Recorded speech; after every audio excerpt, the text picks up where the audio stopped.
هل تخيلت في يوم إنك تقدر تمشي من آسيا لأفريقيا؟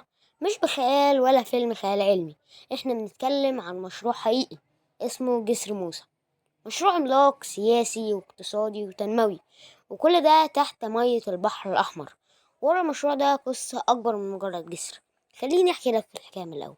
جسر موسى هو مشروع ضخم بين السعودية ومصر، هدفه يربط قارة آسيا من السعودية لأفريقيا، تحديدا مصر. الجسر ده هيبدأ من منطقة راس حميد في السعودية لحد شرم الشيخ في مصر. مروره هيكون فوق مضيق مشهور جدا اسمه مضيق طيران، وده اللي بيخلي الموضوع حساس جدا. فكرة المشروع بدأت من 2016 باسم جسر الملك سلمان، وفي 2024 أعلن رسميا عن رجوع المشروع باسم جديد واللي هو جسر موسى.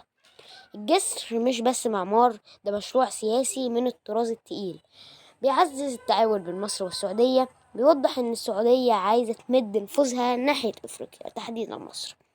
في نفس الوقت المشروع بيثبت بشكل غير مباشر سيادة السعودية على جزيرتي طيران وصنافير.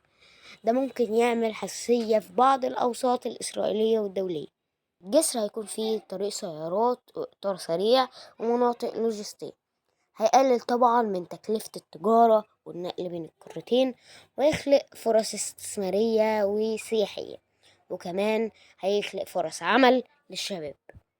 مصر كمان ممكن تستفيد من زيادة الزوار شرم الشيخ، وكمان الجزر اللي هيعدي منها هتتحول لمراكز خدمات سياحية. تأثير المشروع على البيئة خاصة الشعب المرجانية في البحر الأحمر ده من أهم التحديات والجدل حوالين المشروع. وبرضو الجسر بيمر بممر مائي حساس واللي هو مضيق طيران زي ما اتكلمنا قبل كده. في مراقبة من أمريكا للخطوات دي، فبيخلينا محتارين هل ننفذه ولا لأ، وهل ده في خطر علينا ولا لأ.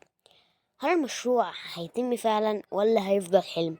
لحد الآن احنا مش عارفين، ولكن اللي يعرفوا هما مصر والسعودية. فتخيل بقى لو السنة الجاية المشروع ده تم، ايه اللي هيحصل في العالم بتاعنا؟